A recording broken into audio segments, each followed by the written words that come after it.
Gravação iniciada, presidente. Boa tarde a todos. Estamos de volta para dar continuidade ao julgamento e estamos iniciando a sessão do dia 26/4, às 14 horas. Vamos começar a sessão com o julgamento dos processos de 66 a 84, de relatoria da conselheira Maísa, Penasul Alimentos Limitada.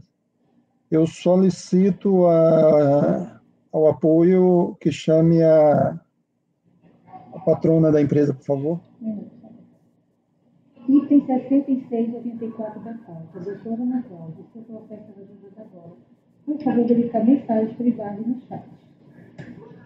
Item 6684, doutora Ana Cláudia, seu processo de ajuda agora. Por favor, verificar mensagens privadas no chat.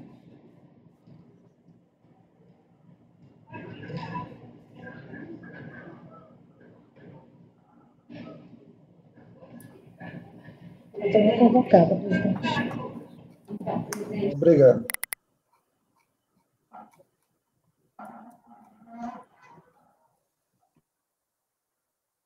Presidente, só para deixar registrado, o item 54 foi retirado de pauta por solicitação do contribuinte. E aí os itens 55 a 65 também foram retirados de pauta porque é o repetitivo.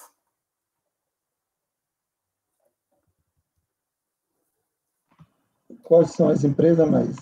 É a distribuidora de medicamentos Santa Cruz Limitada. Tá ok.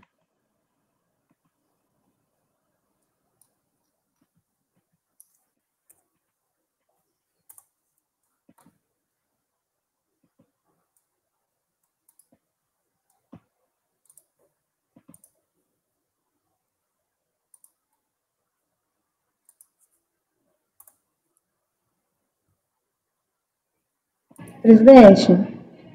ela está com um problema do link dela aqui, ela está tentando só 2 minutinhos para mandar o link alternativo para ela ver se ela consegue, ok? Ok, a gente aguarda.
Boa tarde. Boa tarde, doutora. Vamos começar o julgamento dos itens 66 a 84 da pauta Penasul Alimentos. A senhora é advogada da empresa, né? Isso. Será lido o relatório, depois será aberta a palavra à senhora a fazer suas considerações durante 15 minutos. Com a palavra relatora. Vai começar com o item 66, mas... né? Ele é o paradigma. É o paradigma, ele, né? Tá ok. Isso. Com a palavra, a conselheira Maísa. Então, trata de pedido de ressarcimento de crédito de PIS, ao qual foram vinculados pedidos de compensação. As compensações foram parcialmente homologadas, sendo que não remanesceu montante passível de restituição. O crédito pleiteado foi objeto de análise no relatório fiscal, referente ao período de janeiro de 2007 a setembro de 2009.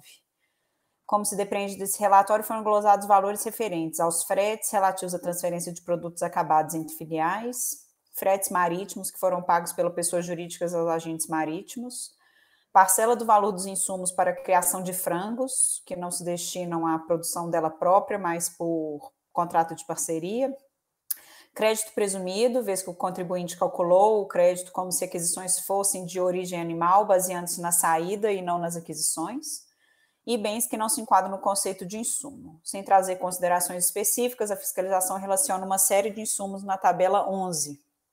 E aí eu coloco para vocês. Inconformada, algumas delas, né? Bomba manual, cartucho, mangas. Inconformada, a empresa apresentou manifestação de conformidade, julgada parcialmente procedente pelo acordo da DRJ.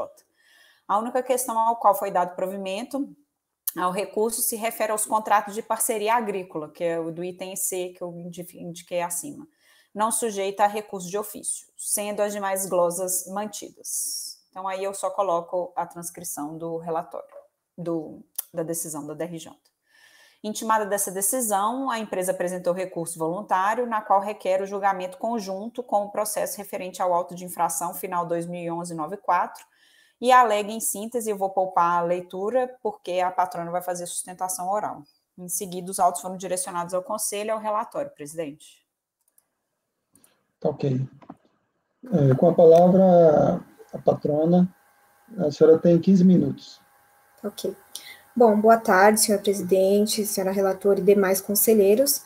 Bom, como já bem colocado no relatório, os casos aqui em que nós vamos ter o julgamento são referente a pedidos de crédito de PIS e COFINS, basicamente de janeiro de 2007 a setembro de 2009, e nesse momento processual, as glosas que nós estamos discutindo, elas são referentes aos fretes de produtos acabados entre as filiais, os fretes classificados como marítimos, né, que são pagos aos agentes marítimos, os créditos presumidos da agroindustrial e os créditos relativos à aquisição de bens classificados como insumos. Inicialmente, já no nosso recurso voluntário, nós estamos pedindo a nulidade da decisão de primeira instância, isso porque, depois da apresentação da manifestação de inconformidade, antes do julgamento, né, pela delegacia de origem, a empresa apresentou diversos documentos, dentre eles até um relatório sobre os insumos como eles são utilizados no processo produtivo da empresa e que seria fundamental, né, para a análise do caso. Entretanto, a DRJ não aceitou. Eles alegaram que o momento correto seria só no momento de apresentação da manifestação de conformidade e tudo mais. Então, nesse ponto, com base no princípio da verdade material e de um entendimento que já vem sendo reiterado aqui no CARF, nós estamos pedindo que seja anulada a decisão para que esses documentos sejam analisados. Se não puder, se entenderem pela não anulação da decisão de primeira instância, aqui eu vou pontuar alguns pontos bem rapidinho sobre os motivos pelos quais a gente entende que a empresa faz jus aos créditos aqui discutidos. Começando pelos fretes de produto acabado entre estabelecimentos da mesma empresa, a empresa trouxe aos autos diversos documentos, notas fiscais, em que é possível verificar que ela arcou com o custo desse frete, que se trata de produtos que saem da sua filial para a sua distribuidora e que são extremamente importantes para o seu processo pós-venda, né? Porque através desse frete é que o produto vai chegar no consumidor. Então, por esse motivo, nós entendemos que a empresa faz jus ao crédito de produtos acabados entre os estabelecimentos. Aqui eu ressalto que a empresa já teve algumas decisões favoráveis aqui no CARF e já tem um entendimento, né, da terceira Câmara Superior, em que também é entendido que o frete de produtos acabados entre estabelecimentos da mesma empresa dá direito ao crédito de PIS e COFINS. Então, por esse motivo, nós estamos pedindo que seja revertida a glosa sobre esse valor. Em relação ao frete marítimo, a própria fiscalização reconhece que existe um direito sobre essa despesa. Ela alega, inclusive, que a empresa comprova o pagamento à pessoa jurídica domiciliada no Brasil. Entretanto, ela fala que esse valor é pago para o agente marítimo e que isso não enquadraria na situação correta que daria direito ao crédito. Entretanto, até por soluções de consultas, né, da própria Receita, há o entendimento que o agente marítimo, ele é o responsável pelo transporte, então o pagamento a ele gera sim direito ao crédito, independente se vai ter uma subcontratação de uma empresa que não é situada no Brasil. O fato é que o pagamento do transporte é feito para o agente marítimo.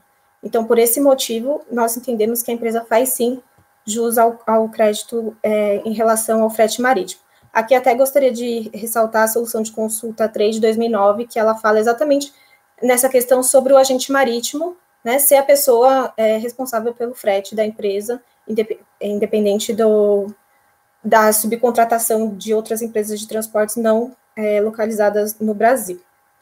Em relação ao crédito presumido, aqui a discussão, né, eles glosaram uma parte do crédito falando que a empresa se apropriou de um percentual a mais do possível em razão da aquisição de alguns insumos que são utilizados no processo produtivo. O que está em questão aqui é a atividade principal da empresa, que é uma empresa do ramo do agronegócio, que ela processa alimentos, né, abate de bovinos e demais animais, e ela revende esse produto de alimentação final. Então, o que interessa aqui é a saída dessa mercadoria. Então, por esse motivo, pela saída se tratar de gado, né, de alimentos, né, não destinados tanto à alimentação humana ou não, o fato é que a empresa faz jus aos 60%, que é o que está previsto na legislação para saídas dessas mercadorias. Então, aqui o crédito tem que ser analisado com base nas mercadorias que estão saindo. Não importa se o crédito, se a aquisição, se o insumo que ela adquiriu, ele faz jus a esse crédito ou não. O crédito aqui é em relação à saída. Então, por esse motivo, nós entendemos que a empresa faz jus aos 60%, tendo em vista a sua atividade principal. E, por fim, em relação aos bens adquiridos como insumos, como eu já comentei no começo, nós apresentamos, né, um dossiê feito pela empresa, em que é esclarecido como cada item adquirido foi utilizado no seu processo produtivo e o quanto isso é essencial, né, na sua atividade.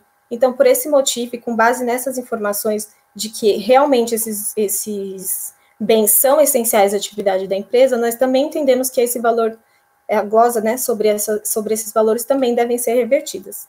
Então, por esse motivo, nós estamos pedindo o integral provimento do nosso recurso voluntário. Muito obrigada.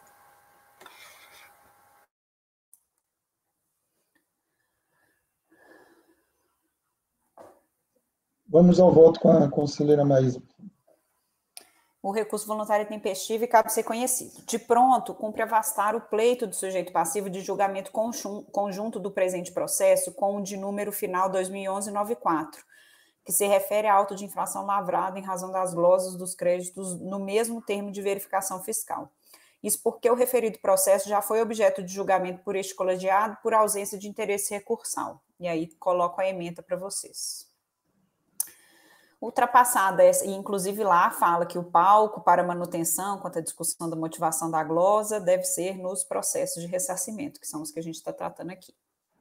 Então, ultrapassada essa questão, adentra-se em cada um dos argumentos trazidos pela recorrente. Preliminarmente, sustenta a recorrente a nulidade da decisão recorrida por não analisar a documentação apresentada após a manifestação de inconformidade. Com efeito, após o protocolo da manifestação de conformidade, a recorrente anexou uma série de documentos por meio de petições protocoladas antes do julgamento pela DRJ, especificamente quanto aos itens de frete na operação de venda, transferência de estabelecimentos e créditos nas aquisições de insumo. Quanto aos documentos apresentados em relação à transferência de produtos acabados, inexiste qualquer nulidade a ser sanada, vez que os julgadores afastaram a própria premissa jurídica da qual a empresa se parte, que a transferência de produtos se enquadra na operação de venda. Os documentos apresentados apenas confirmavam que os produtos transferidos entre filiais eram produtos acabados. Especificamente quanto aos diversos documentos apresentados quanto ao conceito de insumo, e aí eu faço referência para vocês em vermelho, eu não vou manter isso no voto, porque essa daqui é repetitivo, né? Mas eu coloco aí para vocês quais são esses documentos a partir das folhas 174 desse processo. Entendo que houve sim um prejuízo à empresa recorrente, vez que não foram analisados os documentos apresentados que buscam evidenciar que os itens são essenciais e relevantes para a sua produção. Contudo, uma vez que se entende neste voto que a nulidade quanto ao conceito de insumo atinge o próprio despacho decisório e a forma como foram glosados os itens no presente caso, ultrapasso essa alegação de nulidade da decisão da DRJ. É o que se verá adiante. Feitas essas considerações, atentos a seguir nos itens glosados. Então, o primeiro é aquele do frete na transferência de produtos acabados. Eu não vou ler, né? Eu passo aqui na posição da Câmara Superior. Se alguém quiser que eu leia alguma das partes, mas basicamente é uma concessão entendendo que essa operação é uma operação de venda, né? Essa transferência de produtos, ainda que acabados, entre estabelecimentos. Ele integra não o inciso 2 de insumo, mas sim o inciso 9 do artigo 3º das leis, da 10833, na verdade, né? E o artigo 15 também da 10833, quando a gente fala do PIS. Então, ele seria frete na operação de venda. Então, eu só coloco esse fundamento e dou provimento ao recurso neste ponto para reverter as glosas referentes aos fretes para transferência de produtos acabados. Presidente, você vai querer votar em itens? Vamos votar por itens, né? Melhor. Tá bom. Alguém quer fazer algum questionamento? Já de praxe, né? Eu acho que esse tema já bastante recorrente no colegiado. Acho que até o Paulo já deve ter participado bastante desse tema, não lembro. O Marcos, eu não conheço o posicionamento dele. Mas eu já tenho defendido aqui na turma, e, salvo engano, temos até negado o direito a esses créditos por voto de qualidade, salvo engano, nos casos em que não trata de exigência, né? Simplesmente pelo fato de que aqui não é operação de venda, porque existem duas. A própria decisão da Câmara Superior, ela às vezes é um pouco confusa, né? Ela às vezes vai pelo inciso 9 como operação de venda e às vezes pelo inciso 2º como insumo. Como insumo, eu já afasto de pronto. Aqui, esse frete não participa do processo produtivo, seja em relação. Ele sequer é relevante ou essencial ao processo produtivo, esse frete. Esse frete é destinado à operação comercial. Nesse ponto, nesse momento, o produto já está pronto, então aqui não há como ser enquadrado como insumo. Mas a relatora, ela traz a conclusão, na verdade, quanto ao inciso 9, que seria a operação de venda. Eu também entendo que não, o frete de venda, ele é muito facilmente delimitado, é o frete do contribuinte para o cliente. Aqui é simplesmente uma transferência entre estabelecimentos. Portanto, presidente, nesse ponto eu vou abrir divergência para negar direito à prévia. Ok. Conselheiro Silvio Renan abriu divergência. Quem vota é conselheiro Marcos Roberto. Boa tarde. Eu vou acompanhar a divergência. O Paulo, por exemplo, da minha turma, já conhece até o meu entendimento em relação a esse frete, a gente já discutiu sobre ele na turma. Eu concordo plenamente com o conselheiro Silvio Renan que esse frete ele não é nem não se enquadra dentro do conceito de insumo do inciso 3 e também não é uma operação de venda, isso é uma operação de logística, né? De transferência de produtos acabados para uma mobilidade dele. Então, não é nem insumo e nem operação de venda no meu entendimento. Por isso eu acompanho a divergência. Ok. Como vota a conselheira Cíntia Helena?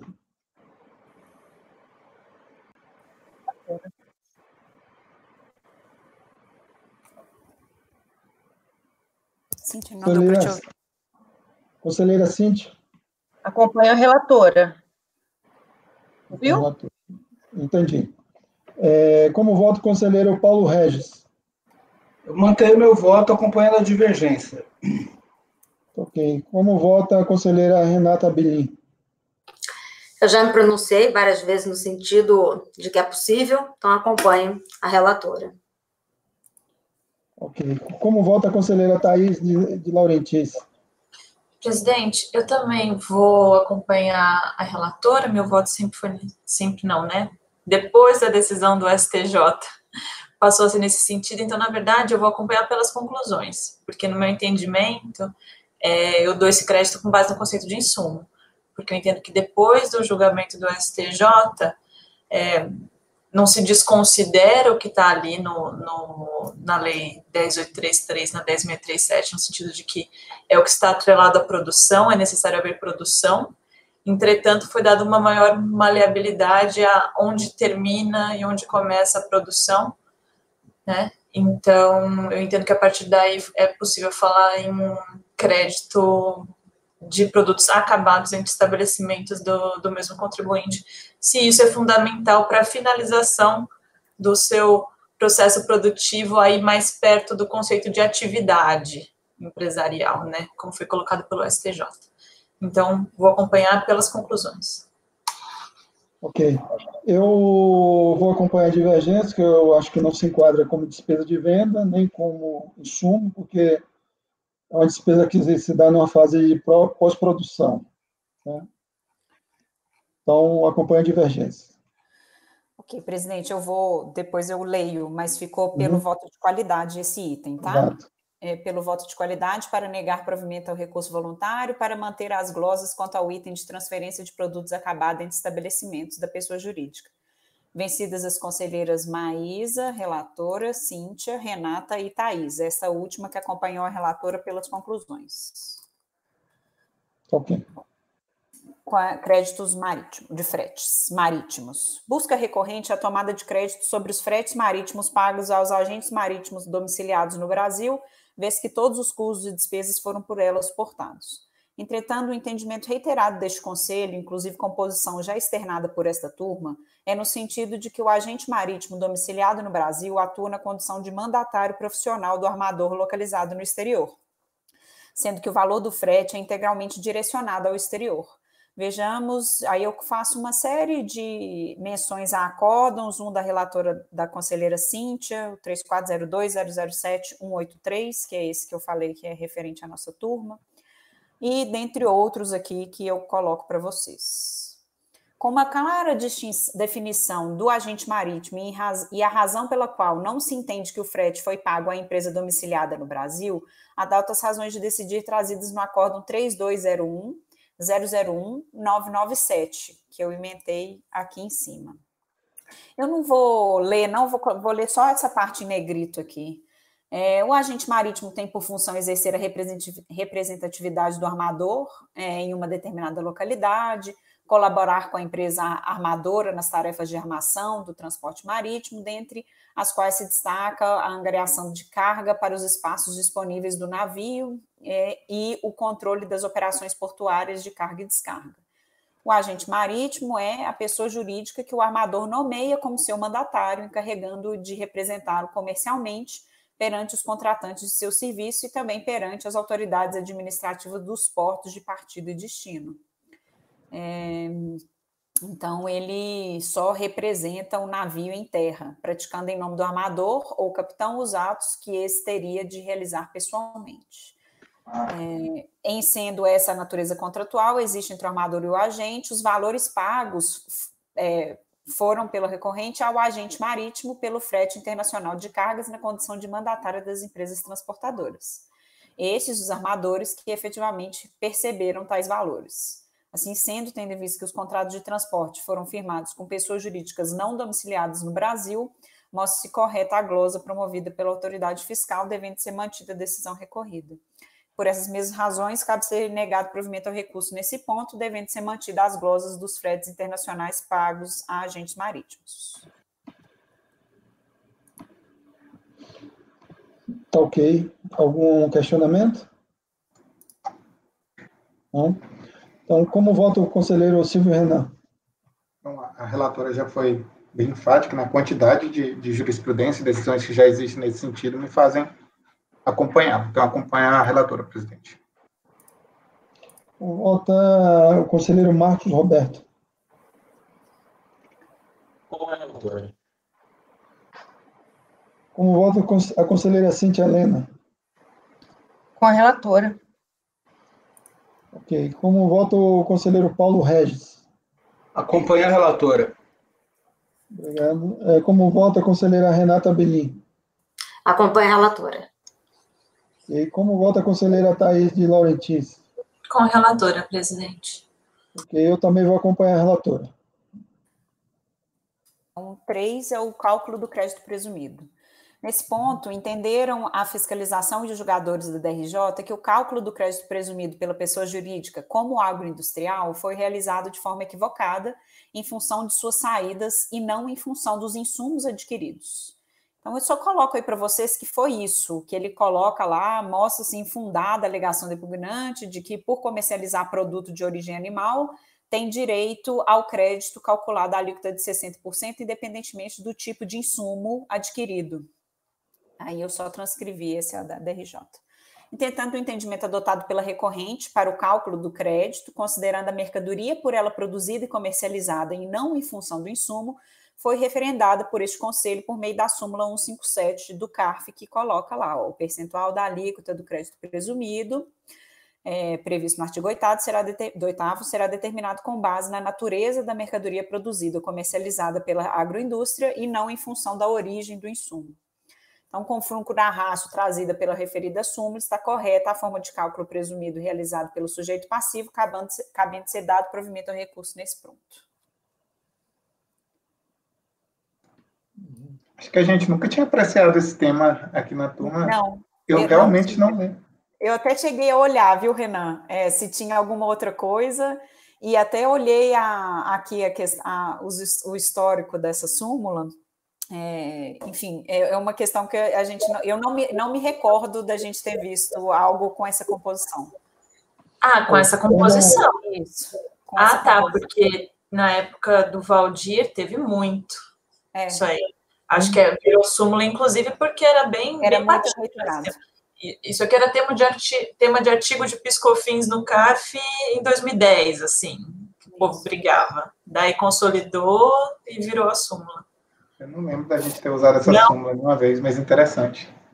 Eu acompanhei a relação, já abriu votação, não.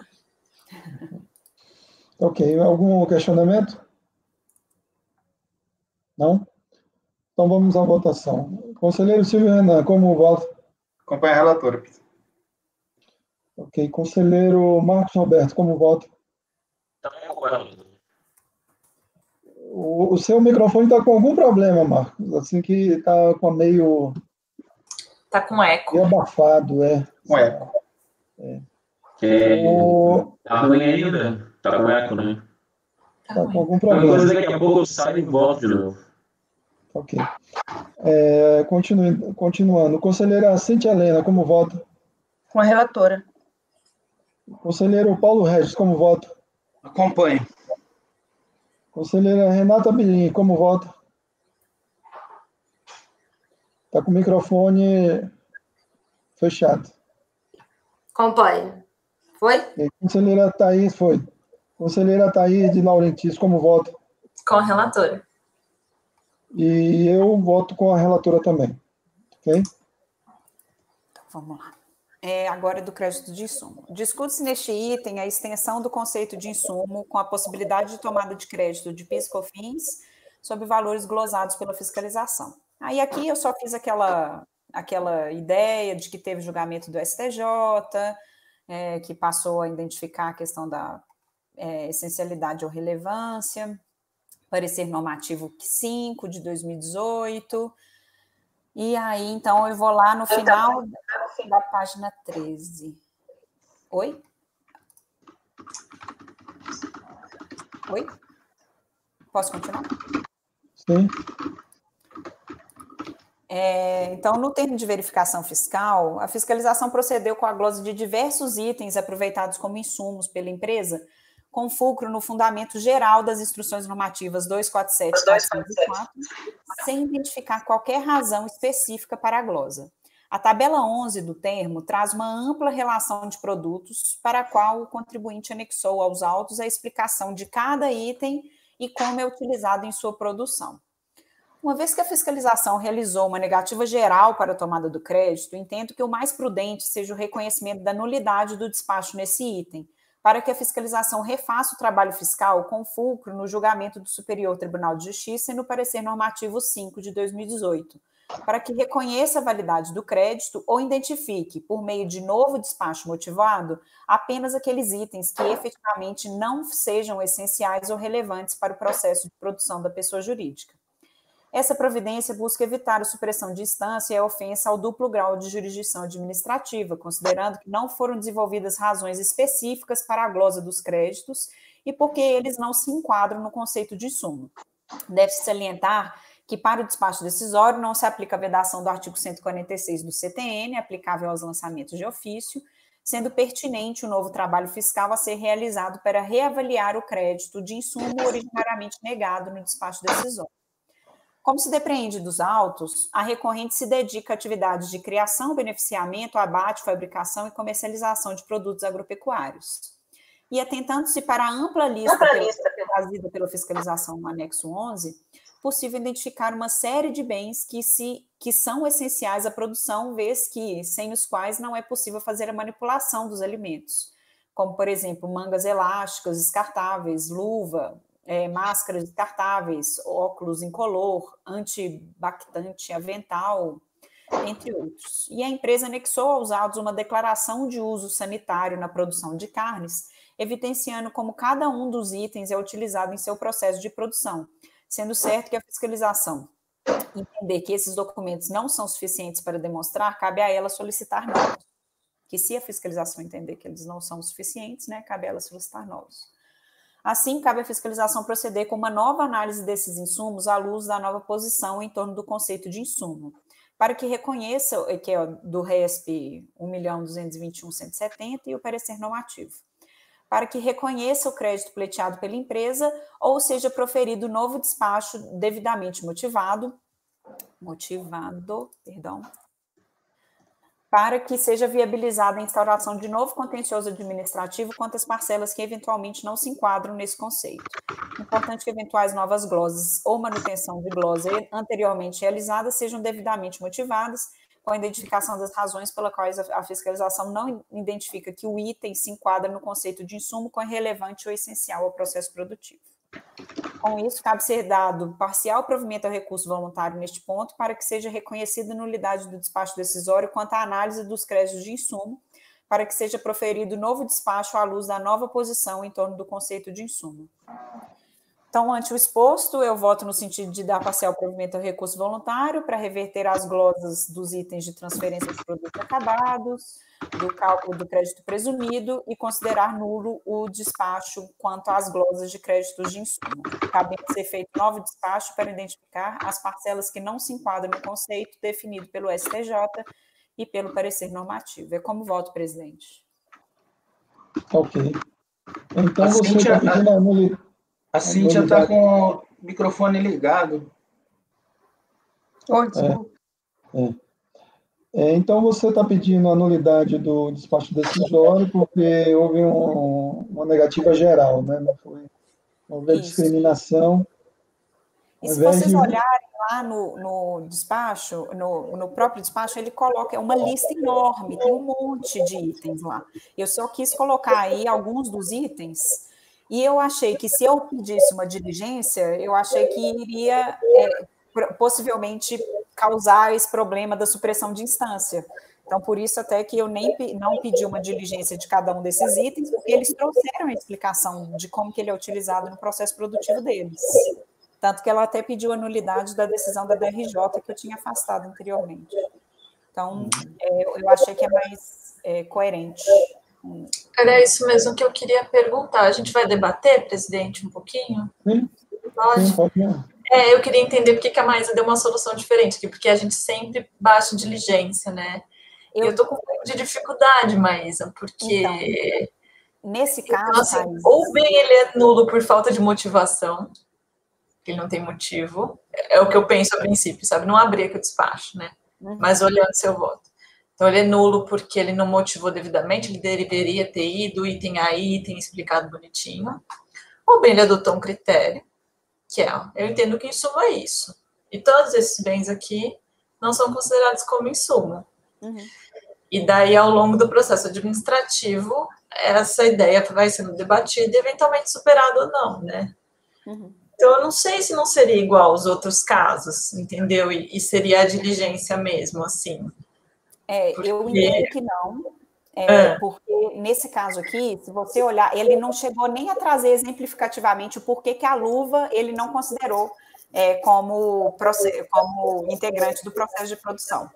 Ele traz lá, um parágrafozinho, que ele fala que ele está utilizando a instrução normativa, o critério da instrução normativa, conforme identificado na tabela 11. Na tabela 11, aqui eu só trouxe exemplo, Thaís. Eu não teria a mínima condição da gente analisar item a item aqui no CARF, porque pode ser que essa glosa seria revertida pela própria fiscalização. E numa diligência. Não sei. Numa diligência. Porque o despacho na origem, ele não tem nenhum vício de motivo. Ele foi feito conforme a lei, ele apresentou o entendimento da fiscalização sobre o conceito da lei, que era o que ela entende como insumo, e trouxe os elementos de fato, né, ainda que numa lista, emplacando ali no que ele considerou como insumo. Entendeu? Eu concordo com você, não daria para a gente aqui na unha querer resolver, mas não seria na própria diligência? Eu estou com dificuldade de falar que é nulo. Então, eu entendo que não. Eu pensei dessa forma, principalmente nesse caso aqui, pelo fato de ser uma lista enorme, com inúmeros itens, e ele não fundamentou por que aquilo ali não estaria de nenhuma forma relacionado à produção. Tem itens ali que eu entendo que até pelo próprio conceito de insumo normal, ele poderia ser admitido. Então, eu vi como uma falta de motivação e que isso daí, eventualmente, se volta falando o porquê que aquele determinado item não foi utilizado na produção, eu vou ter que cancelar o despacho para voltar para eles apresentarem defesa de novo. Então, assim, porque eles vão ter... Eu não tenho nenhuma justificativa do porquê que aqueles determinados itens, nem mesmo no conceito da própria Receita, ele não entendeu daquela forma. Então, é nulo o despacho por falta de motivação e acabou, não vai reapreciar nada. Não, é despacho decisório, Thaís, eu não vou conceder o crédito. Ué? Não, eu já fiz isso mais de uma vez. A gente não concede o crédito. Não concede, mas eu não sei, eu acho que não é caso de nulidade. Eu não estou concordando com a caso de nulidade, não sei se estou vencida, se ninguém está concordando comigo, mas a princípio, olhando, eu não vejo a nulidade sobre o entendimento de insumo. Eu não vejo problema não, se vocês quiserem converter em diligência, não. É só porque eu já tinha os outros pontos já feito. Vai dar dó. Vai dar dó. Isso daí não tem problema nenhum. Isso daí está feito. E também, enfim, depois volta para o CARF e volta para outra pessoa, eventualmente. Mas, a ideia da Maísa pela nulidade, né, em que pese caber a discussão que a Thaís coloca, é para evitar supressão de instância, não é, Maísa? Para que a DRJ também se manifeste, né? E a diligência vai pular a DRJ, no caso, né? Agora, eu não sei se a manifestação da DRJ já é suficiente, porque ela disse que ela já deu a decisão, né? Então, eu não sei, eu também tenho dúvida. Talvez seja caso de diligência mesmo. Porque a DRJ já se manifestou sobre aquele tema, né? Bem ou mal, ela já se manifestou, né? Então, Paulo, mas ela não analisou os documentos que ele juntou, que até foi um dos argumentos dele, porque na decisão da DRJ... Sim, mas veja... Essa falou, instrução normativa. Mas essa foi a decisão da DRJ, ela não quis analisar, então ela abriu mão. Por isso é que eu não sei se vai haver supressão de instância, entende? Essa é a minha dúvida. Talvez a diligência seja o caminho.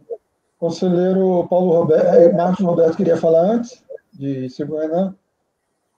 Quer falar, Marcos Roberto? Você pediu para falar antes? Sim, eu queria falar, sim.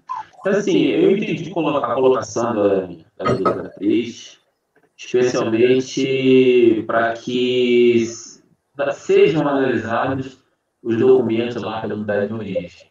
E que também, tal qual ela colocou, não vejo nulidade do despacho decisório, porque o despacho decisório foi feito conforme a legislação e o entendimento da época. Então, eu entendo que ela colocou e concordo.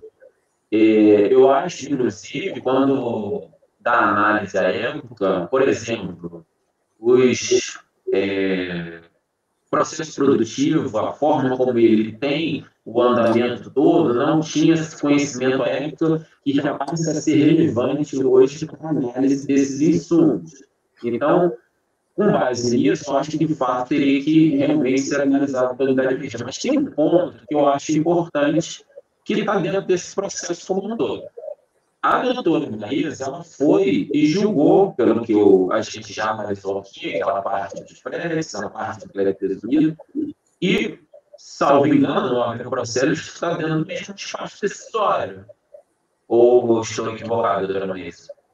É o mesmo termo de verificação fiscal, na verdade. Então assim, desculpa o meu entendimento, eu acho que fica incongruente, porque como é que você vai dar um julgamento do despacho decisório e, ao mesmo tempo, ensina a fazer outro despacho decisório? Então, assim, eu acho que a diligência até seria cabível nesse momento, antes mesmo de fazer uma decisão dos outros pontos. Porque sim, ficaria tudo em suspenso. Ficaria tudo em suspenso. Você, mesmo que você faça isso, do jeito que você mandar lá para a unidade de origem fazer uma nova análise, um novo despacho, como é que ele vai fazer isso se você decidiu parte dele? Então, eu acho que é cabível, sim, uma decisão qualquer. Ou dar uma mulher dessa parte das decisões, aí sim, cabível a proposta da doutora Thaís de mandar por diligência a unidade de origem para analisar esses pontos, né, oportunizar o contribuinte a apresentar o status produtivo, como funciona, para que seja de fato analisados todos os assuntos. Tá? É nesse sentido que eu queria colocar, porque fica, desculpa no meu entendimento, incongruente. Como é que você vai decidir uma parte dele e ao mesmo tempo mandar fazendo um despacho decisório? Marcos, só até para eu explicar o porquê que eu entendo que não é inconsistente, é pelo fato de eu estar cancelando um item do despacho. Se você olhar lá o despacho, ele fala só referência à tabela 11 e ele fala assim, créditos de insumo. Então, eu estou cancelando os outros itens que eu entendo que teria, né? E estaria cancelando o que é referente ao conceito de insumo. Eu me propus a fazer isso nesse processo, porque eu sou a pessoa que converteria em diligência. Normalmente, até o colegiado sabe que eu gosto de converter em diligência quando eu tenho dúvida. Aqui, nesse caso, como eu tive uma dúvida extrema, considerando o despacho como um todo, do anexo 11, é a tabela 11 que ele faz referência, que ele fala assim, estou glosando crédito de insumo que não enquadra na IN, ponto. E aí ele traz lá uma série de insumos nessa tabela 11. Então, eu não entendo que seria inconsistente, porque ele vai ter que refazer o trabalho, com a diligência, de toda forma, que o colegiado está entendendo, o que vocês vão pedir é que ele refaça o trabalho dele. No final das contas, o efeito prático é o quê? Por que eu já quis direto mandar uma nulidade? E se eventualmente tiver algum item que o contribuinte não quiser entender que tem divergência, ele apresenta uma manifestação de conformidade quanto àquele item. Agora, o que vai acontecer com a diligência? E é por isso que eu entendi aqui nesse caso que a diligência, ela contaminaria o processo. Ela vai voltar, ele vai fazer a análise, volta para aqui, para o CARF. Chega aqui no CARF, pode ser que vai ter um item ou outro que está nessa situação que eu falei com vocês. Isso daqui, até pelo próprio conceito de insumo anterior, ele poderia ser considerado. Luva, isso daí, manifestamente, todo mundo já concede, inclusive a delegacia agora já concede luva, EPI, aqui a gente está falando de manipulação de frango. Volta. Eventualmente, se tem algum item ali que tem uma divergência de posicionamento, pode ser que a DRJ, pode ser que vai ter que cancelar para voltar para a DRJ se manifestar, então eu vou declarar uma nulidade da DRJ para ela se manifestar. Então, assim, eu entendo que dá para resolver o processo, principalmente por causa dessa questão do crédito presumido, dá para resolver o processo que já tem a súmula CARF, enfim, eu entendo que essa seria uma forma ótima de se resolver esse processo. Não estou falando que nunca mais eu converter em diligência processo. Não vou fazer isso. Não estou falando isso, diligência de insumo, quando a gente está tratando de despacho decisório. Mas é uma solução que eu entendo que é a mais pertinente para esse caso aqui. Ok. Conselheiro, o senhor Renan? Bom, já adiantando, eu entendi o que a relatora colocou, mas, para mim, o meu entendimento, ele vai completamente de acordo ao que a Thaís tem colocado. Esse próprio colegiado, em situações muito semelhantes, se não iguais, tem convertido esses processos em diligência para que a unidade de origem possa, agora, apreciar esses insumos à luz de um conceito que, à época, ela não conhecia. Essa decisão do STJ não era conhecida à época da emissão de despacho decisório. E isso não é um motivo de nulidade. Da mesma forma que eu não posso agora, digamos que o contribuinte não tivesse apresentado documentação, e dizer, contribuinte, você foi inerte, você não trouxe, durante o processo administrativo, a comprovação de que eles são essenciais ou relevantes. E aí entraria muito naquilo que a Thaís gosta de sempre citar. Mas não foi pedido isso para o contribuinte. Por que não seria pedido isso para o contribuinte nesse processo? Porque o conceito não era conhecido de essencialidade e relevância. O conceito vigente à época era da IN 474, que era basicamente matéria-prima, produto intermediário, material de embalagem e quaisquer outros que sofram alterações, desgaste, dano, perda. Então, enfim, o auditor fiscal ele traz o conceito, olha, em suma é isso, é o que sofre desgaste, desbaste, enfim. Tudo isso aqui da tabela 11 não se aplica nesse conceito. Se não se aplica nesse conceito, ele não é em suma. Ele não precisaria dizer item a item, olha, esse aqui, a luva, ela não sofre alteração com contato com o produto de desenvolvimento. Então, eu acho que é muito nesse sentido. A decisão é, eu trago o que eu entendo como insumo e digo, olha, isso não se aplica. Então, por isso, eu acho que até para manter até o entendimento do colegiado, que foi entendo via de regra, a conversão de diligência. E eu até entendo também o lado da relatora, porque eu gosto muito disso, Maísa, de tentar resolver. E dá uma pena, uma dó no coração não poder resolver logo que já pode ser resolvido. Seu voto está brilhante. Quer resolver um problema, mas para mim essa não é a forma correta. Para mim o correto, vamos ter calma, vamos baixar em diligência e quando voltar a gente faz isso que deve ser feito. São as minhas considerações. Então, uma proposta de diligência, então, né? Isso, okay. Presidente. Nessa proposta de diligência também haveria o pedido de um laudo técnico, como a gente costuma fazer, especificando todas as despesas e o uso na produção, né? Aqueles termos. A regra, como a gente sempre tem feito, né? Que é a solicitação de informação técnica para que analise os itens glosados e diga a forma de participação desses itens no processo produtivo, para que sejam enquadrados ou não como insumos. Vamos à votação. Então, uma proposta de diligência ao conselheiro do conselheiro Silvio Renan, né? E vamos à votação. Renan já quem propõe. Como vota a conselheira Maísa? Eu mantenho minha posição, presidente. Contra a diligência, né? Conselheiro inteira a diligência. O conselheiro Marcos Roberto. Eu acompanho a diligência. Inicialmente é necessário. Eu acompanho a diligência proposta pelo conselheiro Silvio Renan, porque entendo ser necessário, nesse momento, fazer essa análise antes de um julgamento integral do processo. Conselheira Cíntia Helena, como vota?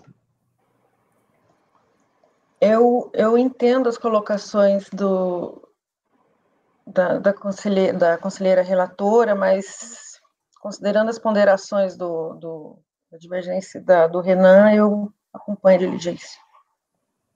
Ok. O conselheiro Paulo Regis, como vota?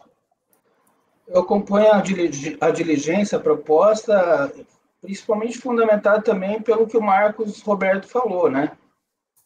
Não faz sentido decidir uma parte e voltar a outra, né? Eu acho que não tem como resolver isso. Tem que fazer a diligência e decidir tudo ao final. Ok. Conselheira Renata Belim, como vota? Eu vou acompanhar a diligência. Conselheira Thaís de Laurentis, como vota? Presidente, eu queria parabenizar a relatora pelo voto e é louvável a solução proposta para... É isso que o Renan falou, dá vontade de resolver. Quando a gente senta em cima de um processo desse, fala, eu vou resolver. Mas eu realmente, como já me coloquei, acho que infelizmente está com esse entrave e precisa resolver esse entrave para daí trazer todo o resto. Espero que a diligência volte ainda para você julgar. Acompanho a diligência. Ok, e eu também vou acompanhar a diligência, que eu acho que a melhor solução para a LIDE seria essa também. Certo? Quem poderia ser o redator? Silvio Renan vai ser o redator. Resolve os membros colegiados, por maioria de votos, converter o julgamento do recurso de diligência nos termos da proposta do conselheiro Silvio Renan. Vencida a conselheira Maísa, que entendia pelo julgamento. Designado o conselheiro Silvio. Sustentou pela recorrente por videoconferência a doutora Ana Cláudia de Andrade Argenta, OAB-SP 369-420. Patrona, o que teve de julgamento anterior não aplica mais, tá? Então, o julgamento ele vai ser retomado quando voltar da diligência. Tá ok, então. Muito obrigada, viu? Uma boa tarde a todos. Obrigada. Boa tarde. Tem um acompanhamento da Gerdau hoje, né? Sim, presidente, ela já se encontra na sala de espera. É o item, deixa eu ver aqui. 157. Qual? 157. 157. É a doutora Mariana Chaves, que se encontra na sala de espera. É só acompanhamento, né? Isso. Então vamos ao julgamento do item 127. Você pode convocar a advogada, por favor, Val? Tá. Item 157 da pauta. Doutora Mariana, seu processo será julgado agora. Por favor, verificar a mensagem privada no chat.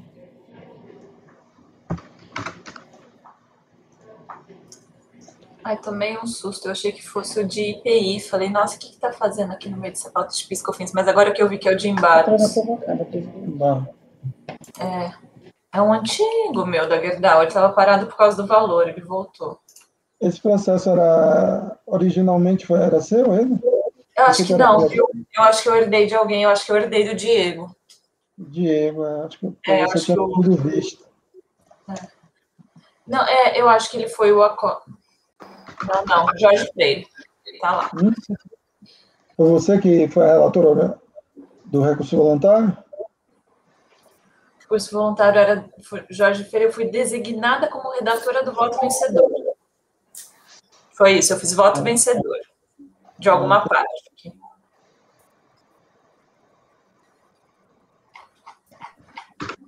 O arquivo, então, é o de embargos, né? O último ali da lista do Gerdau, né? Isso. O item 157.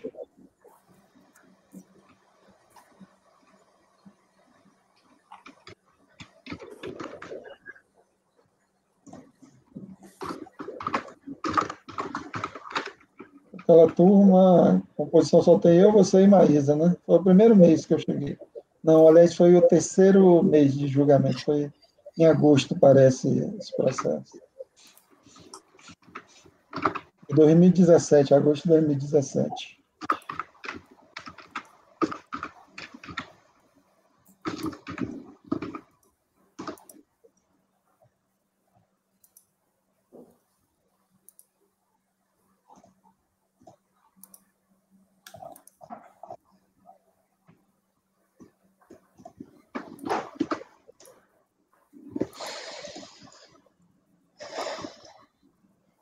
Boa tarde, doutora.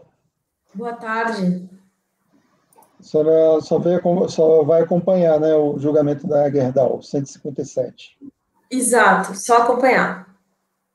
Ok. O item 157 da Gerdau é de relatoria da conselheira Thaís de Laurentiis. Com a palavra, conselheira. Obrigada, presidente. Trata-se de embargos de declaração opostos pela contribuinte, sob os pressupostos de omissão, contradição e erro material no acórdão embargado. No julgamento do recurso voluntário, mediante o acórdão tal, de relatoria do conselheiro Jorge Freire, para o qual fui designada como redatora do voto vencedor, este colegiado negou o provimento ao recurso de ofício e deu parcial provimento ao recurso voluntário, com julgamento pautado na ementa a seguir transcrita, até aí para vocês. Era questão de crédito de PIS/COFINS, tá? Em grande medida. Diante do referido julgado, a PFN interpôs recurso especial, que ensejou o despacho de admissibilidade tal. Como bem delineado pelo despacho de admissibilidade, a embargante cientificada do recurso voluntário em 29 de 11 de 2018, opôs em 7 de 12 de 2018 os presentes embargos. Alegou a embargante a existência de vícios no acordo embargado nos seguintes tópicos. Está aí para vocês, tá? Vou pular a leitura.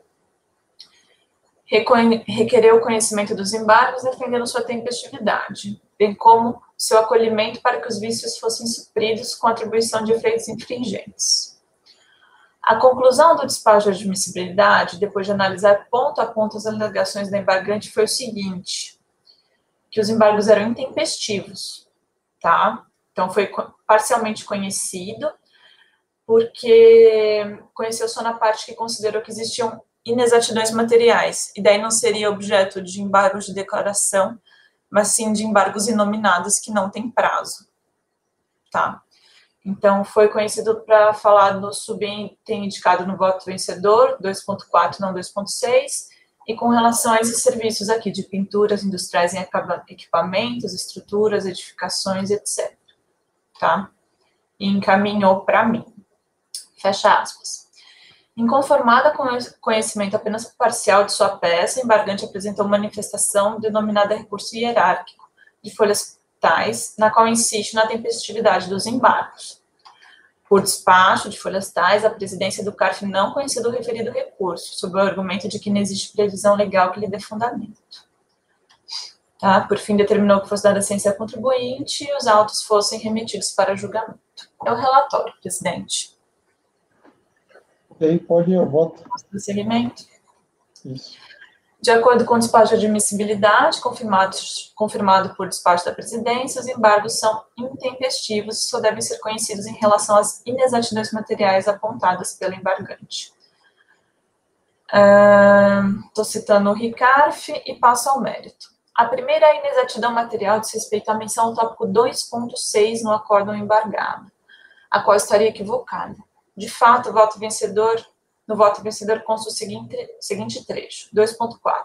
Bens e serviços relacionados às atividades minerais. Todos esses daí, tá?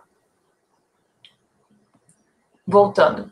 Dessart assiste razão ao embargante quando levanta que erroneamente constou do acórdão vencedor que, abre aspas, por maioria de votos em dar provimento ao recurso voluntário, para reverter a glosa dos materiais de embalagem para transporte, materiais utilizados na identificação, acondicionamento e movimentação interna, e outros bens e serviços constantes no item 2.6 do voto vista, vencido o relator, etc. O item 2.6 não existe no voto vencedor, tá? Eu digitei errado. Não é 2.6, é 2.4. Então, eu estou sanando, tá? Para virar o item 2.4. Seguida, o segundo erro material destacado pelo embargante foi precisamente apontado em folhas 1407. Arguiu embargante. 2. Obscuridade.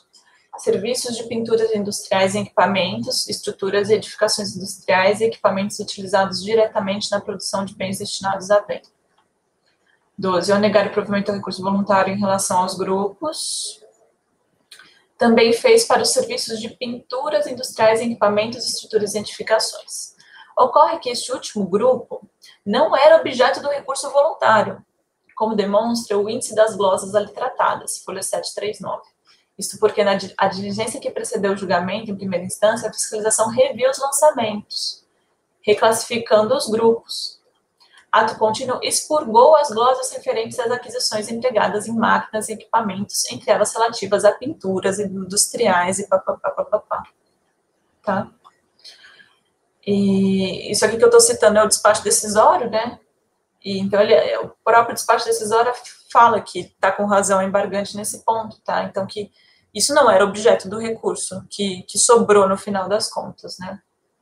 E está citando aí as planilhas, né? Que comprovam tudo isso. Eu colei aí para vocês, para ninguém ficar em dúvida. Tá bom? Então, pulando aí as citações, volto. Dessart, aqui também imperiou-se conhecer o erro na redação do acórdão embargado, quando mencionou serviços de pinturas industriais em equipamentos, estruturas e edificações como objeto da negativa de provimento. Assim, está claro que esta relatora equivocou-se nos citados momentos. Constatados tais equívocos, vêm a julgamento os embargos de declaração, que devem ser apreciados e julgados como embargos inominados. Explico.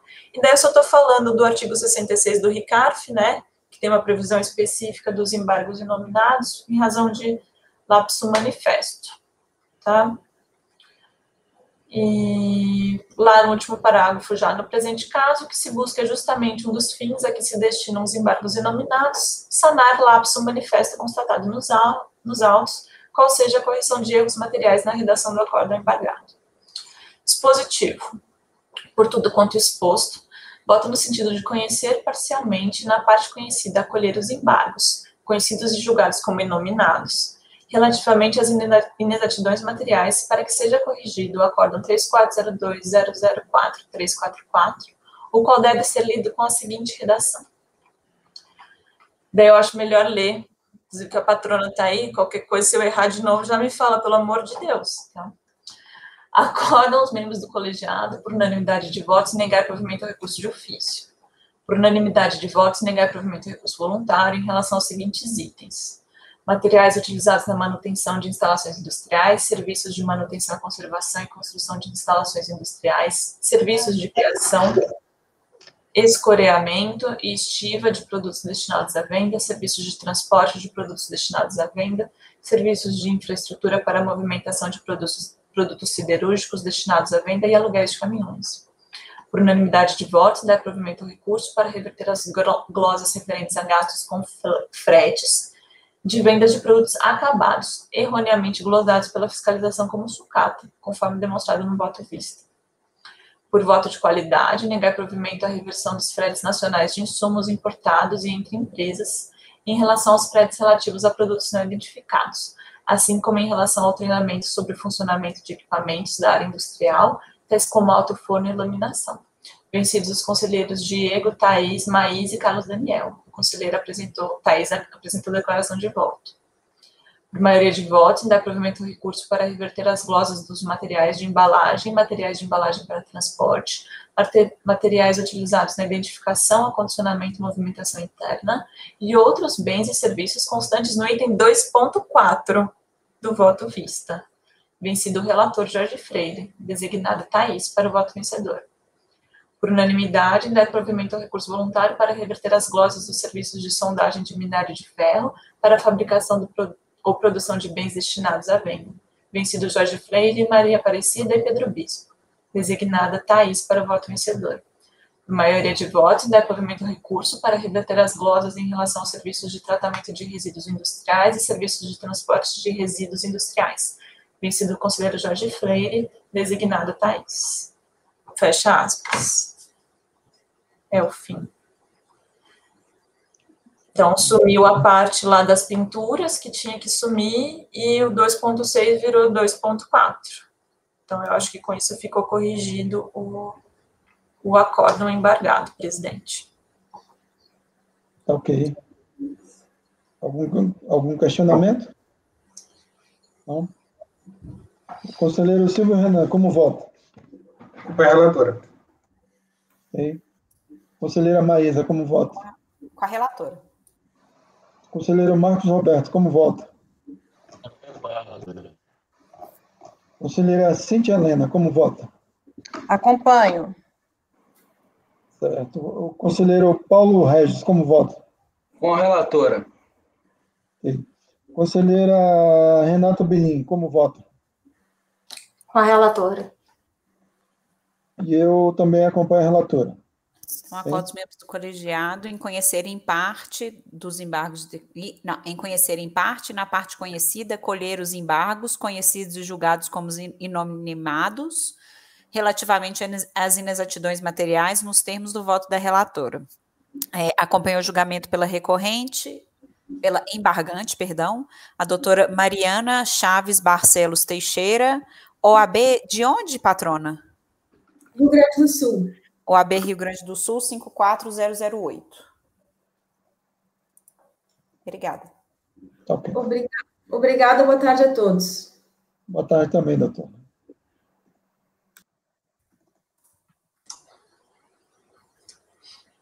Acho que não tem mais nenhuma sustentação oral, né? O acompanhamento, né? O apoio. Acho que não tem, não. Vamos seguir, então, a ordem da nossa pauta aqui. Processo... Vou botar aqui. Essa tarde agora só vai ser de insumos. Só um minuto.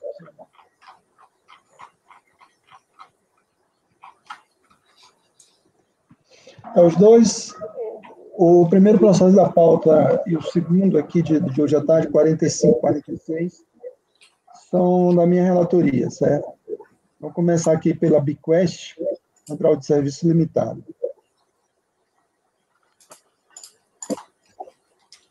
Vamos ao relatório.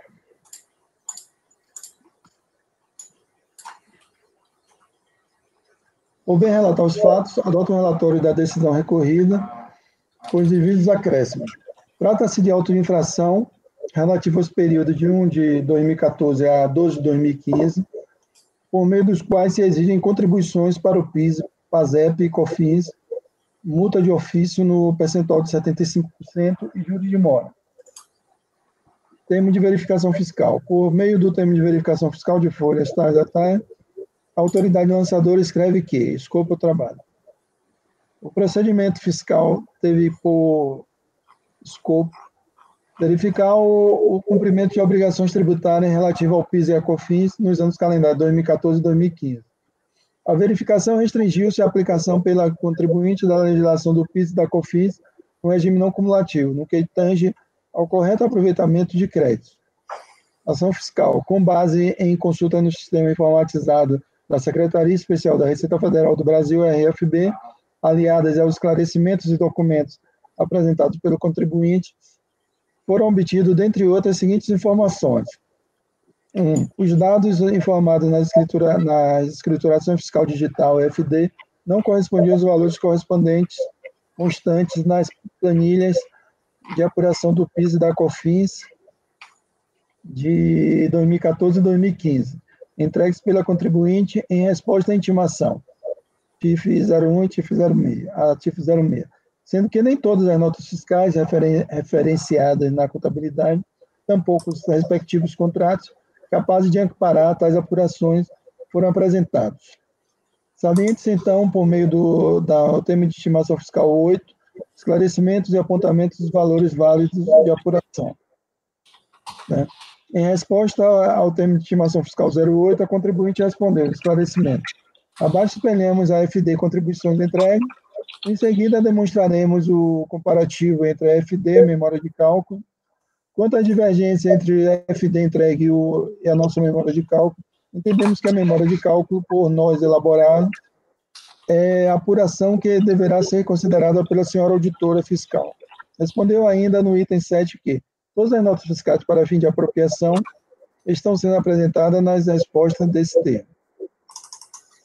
No sistema informatizado da RFB, verificou-se que o contribuinte não informou em DCTF valores de débitos apurados ou créditos a eles vinculados relativos às contribuições para o PIS e COFINS dos anos 2014 e 2015, conforme consulta feita da DCTF 14 e consulta da DCTF 15 em anexo. Intimada a esclarecer tal situação, ela alegou que as obrigações foram entregues apenas para cumprir o prazo de entrega e foram entregues zeradas para cumprimento do prazo de entrega. Lançamento. As FDs 2014 e 2015 que se encontravam ativas no sistema informatizado da RFB no início do procedimento fiscal não foram consideradas devido às divergências encontradas em relação à planilha de apuração apresentada pelo contribuinte e seus esclarecimentos em resposta do termo de intimação fiscal, item 2, quanto às divergências entre a FD entregues e a nossa memória de cálculo. Entendemos que a memória de cálculo, por nós elaborada, é a apuração que deverá ser considerada pela auditora fiscal, ficando ela, por conta disso, intimada a fazer os devidos ajustes à FD. Intimada a detalhar a composição dos créditos aproveitados conforme suas apurações de PIS e COFINS 2014 e 2015, acompanhada de seus controles analíticos e dos contratos e notas fiscais que ampararam a dedução desses créditos da base de cálculo das referidas contribuições, a contribuinte, depois de reiteradas intimações, lhe foram dirigidas termo de estimação fiscal 1, a termo de intimação fiscal 9 e diversas concessões de prazo, apresentou em resposta aos termos de intimação, dentre outros, os seguintes documentos. Planilha de apuração elaborada pelo contribuinte, termo de apuração 2014, diferido nova versão, então, referente à apuração de PIS/COFINS 2014, e Central Termo 9, item 2, última versão, PIS/COFINS referente à apuração de PIS e COFINS de 2015, com respectivos resumos de créditos, planilha crédito constante da planilha de apuração citada, considerados pela mesma na sua apuração. 2. Contabilidade. Planilhas com as razões das contas de despesa, razão, serviço, material, apontando os lançamentos lastreados em documentos fiscais localizados pelo contribuinte, destacado como notas fiscais não localizadas, sendo que nem todas as notas fiscais referidas à contabilidade foram apresentadas. E tem 3 notas fiscais de faturamento e notas fiscais de material de serviço, conforme arquivos diversos entregues em PDF. Contratos, somente alguns em que o contribuinte figura como contratante, conforme resumo de contrato apresentado, já como contratada, não foi apresentado qualquer contrato. Note-se que, dentre aqueles, há alguns extemporâneos referente a 2010 e outros sem assinatura. Em sua resposta à intimação, ela alega que, como a empresa encontra-se não operacional, estamos com dificuldade de acessar os arquivos dos contratos de 2014 e 2015. Considerando as consultas ao sistema da RFB, as informações obtidas em resposta às intimações efetuadas no curso de procedimento fiscal, o cotejo entre a contabilidade e documentação fiscal apresentada, notas fiscais e contrato, investigou-se se as despesas escrituradas e comprovadas seriam passíveis de geração de crédito de PIS/COFINS sobre o regime não cumulativo. É preciso ressaltar que nesta investigação observou-se o parecer normativo número 5, de 17 de dezembro de 2008, que determina que o conceito de insumo deve ser aferido à luz dos critérios de essencialidade e da relevância do bem ou serviço para a produção de bens destinados à venda ou para a prestação de serviço pela pessoa jurídica. Então, o processo já foi analisado à base, levando em consideração esses critérios, né, do repetitivo do STJ. À vista do contrato social da empresa e do exame das notas fiscais por ela emitida, verificou-se que sua atividade preponderante era a prestação de serviço de limpeza e conservação. Nessa atividade, a legislação permitiu o aproveitamento de créditos referente a vale-transporte e a vale-refeição dos empregados, desde que a despesa seja comprovada mediante documentação hábil e idônea. Ainda pelo exame das notas fiscais de faturamento, verificou-se também que a prestação de serviço de controle... Conselheiro, desculpa. Será que teria como a gente ver de ir ou direto ao voto, ou da gente, não sei, de tentar resumir um pouquinho? Porque aqui, pelo que eu entendi, o auto de infração foi lavrado até com base no novo critério, né? Eu vou ler, quando chega nas alegações da empresa, eu vou pular essa parte que só tratou só de, realmente aí foi de despesa médica com plano de saúde, certo? Foi a única coisa que ela questionou. Beleza. Certo? Então, só vou ver mais o que tem que ler aqui, e aí eu vou resumir. Tá?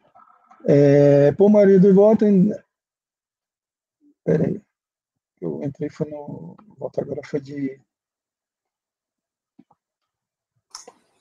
deixa eu só ver aqui a outra parte. Eu acho que no voto você vai ao ponto. Não, eu estou só passando para essa parte aqui, ó, da folha 4, que é o que interessa, que foi com relação à despesa médica, certo?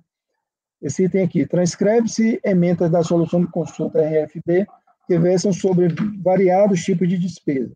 Com relação às despesas referentes a seguro de vida, seguro-saúde e plano de saúde, transcreve-se emenda da DISIT 4 de 2014, não, 4.014, de 22 de agosto de 2016. Certo? Com relação à despesa em suma, isso aí não há questionamento no recurso voluntário. Então, vou passar para frente aqui. Tem peça de reposição, também não há questionamento sobre isso. Então, vamos passando.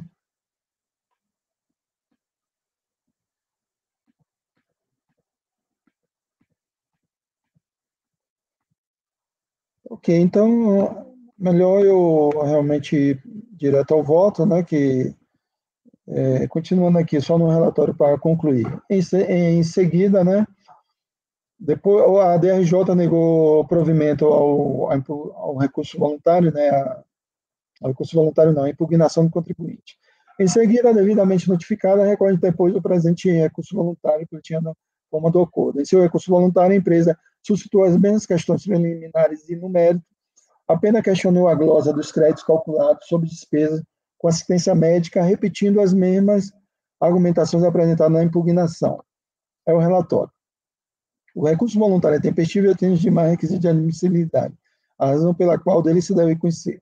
Como já consignado no relatório, a lei trata de auto de infração de PIS e COFINS decorrente de glosa de crédito descontado indevidamente e em desacordo com os preceitos legais.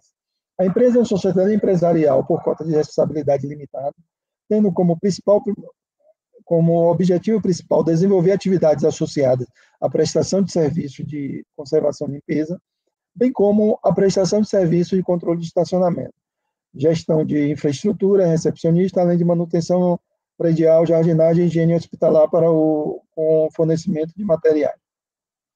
A fiscalização efetuou a glosa de crédito por falta de apresentação de documentação comprobatória ou porque o material não se enquadra no conceito de insumo sobre referidos itens, que é uniformes, vale transporte, vale refeição, bens adquiridos e utilizados como insumo, material de limpeza, prestação de serviço, locação de veículos, assistência médica e plano de saúde e combustíveis.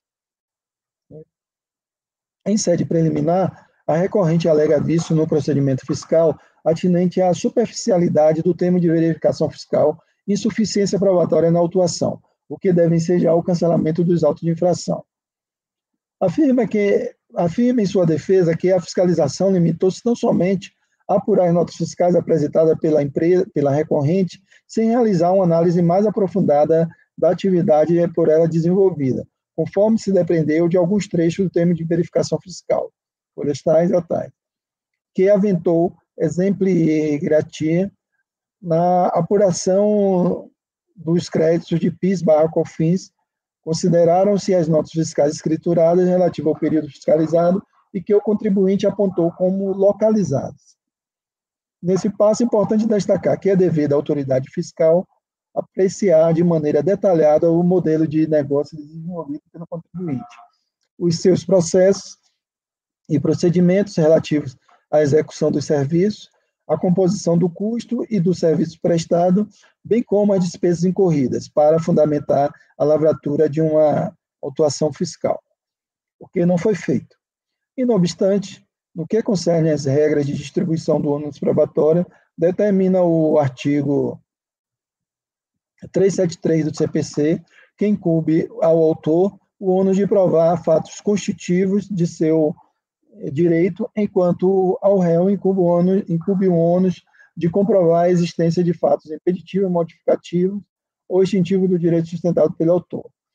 Tratando-se de processo administrativo decorrente de lançamento de ofício, é dever da autoridade fiscal provar a inveracidade dos registros relativos aos créditos de insumo, demonstrando de maneira detalhada que os bens ou serviços não são aplicados ou consumidos na execução do serviço, ou que são classificáveis no ativo não circulante, mediante investigação apurada na atividade desenvolvida pelo contribuinte. Conclui afirmando que, na hipótese de lavratura do auto de infração, incumbe a autoridade fiscal instruir o lançamento com as provas necessárias para desqualificar como insumos, gastos e despesas incorridas pelo contribuinte, sendo que, no caso de dúvidas ou dificuldades para comprovação, devem ser realizadas diligências ou perícias para a produção de provas complementares, ainda que reste caracterizada a preclusão do direito de produção de provas do contribuinte, razão pela qual, de plano, devem ser consideradas nulas as autuações de comento. Não, minhas palavras. Não vislumbra assistir razão às alegações do recurso quanto à deficiência na motivação do termo de verificação fiscal e nas provas apresentadas. Entendo que o auto de infração teve origem em auditoria realizada pela fiscalização da Receita Federal, fartamente detalhada em relatório fiscal, onde constam motivação e fundamentação jurídica para o lançamento. bem como as provas que conduziram a autoridade fiscal à lavratura do auto de infração.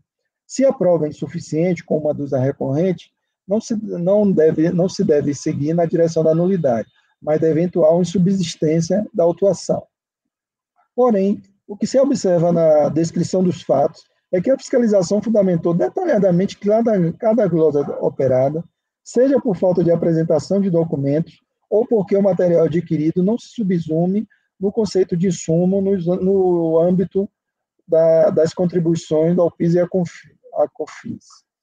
Nesse último caso, conforme bem destacado pela autoridade fiscal, utilizou-se do conceito de insumo aferido à luz dos critérios de essencialidade ou da relevância do bem ou serviço para a produção de bens destinado à venda ou para a prestação de serviço pela pessoa jurídica, em conformidade, portanto, com os critérios delimitados no voto da ministra Regina Helena Costa, proferido no RESP 1.221.170 do Paraná. Quanto à alegação de que a fiscalização efetuou as globas sem analisar detalhadamente atividades desenvolvidas pela empresa, não se sustenta nos elementos constantes nos autos. Ao contrário, observa-se que a auditoria intimou a empresa a apresentar os contratos de prestação de serviços a fim de avaliar se os materiais e serviços utilizados se enquadrariam no conceito de insumo. Em alguns casos, consta que a empresa deixou de apresentar os contratos de prestação de serviço, fato que impossibilitou a fiscalização avaliar a pertinência dos bens e serviços quanto à aplicação da prestação de serviços realizada. Em outros casos, a fiscalização obteve o contrato de prestação de serviço e avaliou a pertinência de serem considerados como insumos os bens e serviços adquiridos em consonância com os conceitos da essencialidade e relevância. Portanto, inexiste falta de motivação na autuação. Em consequência, o caso não se enquadra em nenhuma das hipóteses de nulidade presente no artigo 59 do Decreto 7.235/72. No mérito, a recorrente apenas questionou as glosas relativas à despesa médica e plano de saúde de funcionário. Aduz que o entendimento constante na solução de consulta DISIT, da DISIT SRRF4, número 4014/2014, utilizada pela fiscalização para fundamentar a glosa, não está em consonância com a melhor jurisprudência da Justiça Federal sobre a questão. Citou na defesa a decisão do egrégio Tribunal Regional Federal da primeira região, que tratou da matéria. Certo? Aí tem parte negrita, eu acho desnecessário ler essa parte. De plano, observa-se que a decisão citada não vincula este colegiado, pois não foi proferida sobre a sistemática dos repetitivos, artigo 543b e 543c na Lei 5869 de 73, ou dos artigos 1036 a 1041 da Lei 1305 de 2015, Código de Processo Civil. Assim, a referida decisão tem efeito apenas entre as partes, não beneficiando o terceiro, tal como a recorrente. Para melhor compreensão da matéria envolvida, é oportuno deve-se apresentar preliminarmente a delimitação do conceito de insumo, ordinariamente aplicável às contribuições em comento, PIS e COFINS, e em consonância com o artigo 3º, inciso 2, da Lei 10.637 e 10.833, com o objetivo de se saber quais são os insumos que conferem ao contribuinte o direito de apropriar crédito sobre suas respectivas aquisições. Aqui eu vou pular também essa parte, que vocês já conhecem, e eu acho que o conselheiro Marcos Alberto também está por dentro também, né? E Paulo Regis. E eu vou passar aqui para a página 16. Tá? Página 16. Dessa forma, que eu concluo aqui, dessa forma, para se decidir quanto ao direito de crédito PIS e da COFINS não cumulativo, é necessário que cada item reivindicado como insumo seja analisado no contexto da produção ou prestação de serviço, em consonância com o conceito de insumo, fundado nos critérios de essencialidade de relevância pelo STJ, ou mesmo se não se trata de hipótese de vedação ao crédito ou de outras previsões específicas constantes da Lei 10.637, 10.833 e 10.865, para então se definir o aproveitamento do crédito. Feitas essas considerações para melhor compreensão da matéria envolvida, passa-se a análise da rubrica glossário. No caso concreto, embora se reconheça a grande importância aos cuidados à saúde dos funcionários, entendo que gasto com despesa médica e plano de saúde não se subsume ao conceito de insumo consagrado pelo STJ nas atividades de prestação de serviço que desenvolve, uma vez que as referidas despesas são auxiliares e não essenciais ou relevantes ao desempenho dos serviços, podendo ser utilizada nas demais áreas de atuação da pessoa jurídica. Desta feita, em vista do critério de essencialidade ou relevância, entendo que, mesmo que a empresa não incorresse com esse tipo de despesa, as atividades de prestação de serviço seriam ainda assim desempenhadas na mesma qualidade, o que demonstra que não há relação de dependência ou relação direta e indireta entre os serviços prestados e essas despesas médicas incorridas. Nesse mesmo sentido, tem sido a jurisprudência das decisões proferidas pelas turmas do CAF, conforme exemplificam as seguintes emendas. Aí tem uma emenda aí do conselheiro Valci Gassa, e tem uma emenda aqui do conselheiro Luiz Felipe de Barros Resch. Por fim, quanto ao pedido de diligência, entendo que deve ser indeferido, haja vista que já constam nos autos elementos suficientes a fim de solucionar a lide quanto às diferenças apuradas de PIS e da COFINS decorrentes de glosas de crédito, nos termos do artigo 18, decreto 70.235/72. Diante do exposto, voto no sentido de negar provimento ao recurso voluntário. O seu voto.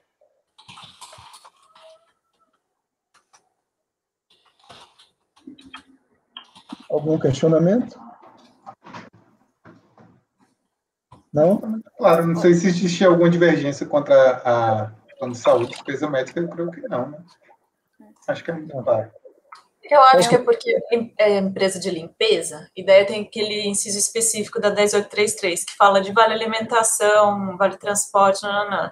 Daí queria tudo, não só o vale alimentação, vale transporte, que tem a previsão específica, né? Só que daí vai para o conceito de insumo, e a solução é essa mesmo. Se não tem uma previsão específica, não tem, então, e não é insumo, não é. Então, acho que está bastante claro para mim. Ok. Então, vamos ao voto. Conselheiro Silvio Renan, como vota? Acompanho o relator. E a conselheira Maísa, como vota? Acompanho. Conselheiro Marcos Roberto, como vota? Vai. Conselheira Cíntia Helena, como vota? Eu vou acompanhar. Okay. Conselheiro Paulo Regis, como vota? Eu acompanho o relator. Okay. Conselheira Renata Birim, como vota? Acompanho. Okay. Conselheira Thaís de Laurentiis, como vota? Com o relator. Ok, eu já sou relator, não voto. Acordo os membros do colegiado por unanimidade de votos e negar provimento ao recurso voluntário. Senhor presidente, quem sabe a gente faça um intervalo? O que você acha? Pode ser. Não sei, está no meio, né? Já são 4 horas, né? Quase, né? Não sei. Vamos... 10 minutos, ou você então. ou quer ir mais um voto? Não sei. Talvez esse voto seja bem mais demorado do que o outro. Então é melhor dar uma pausa, não é? Dar uma pausa, se querem 10 minutos ou 15 minutos? 15 minutos, até 16 horas, pode ser? Ok. Combinado. Até 16, tá ok.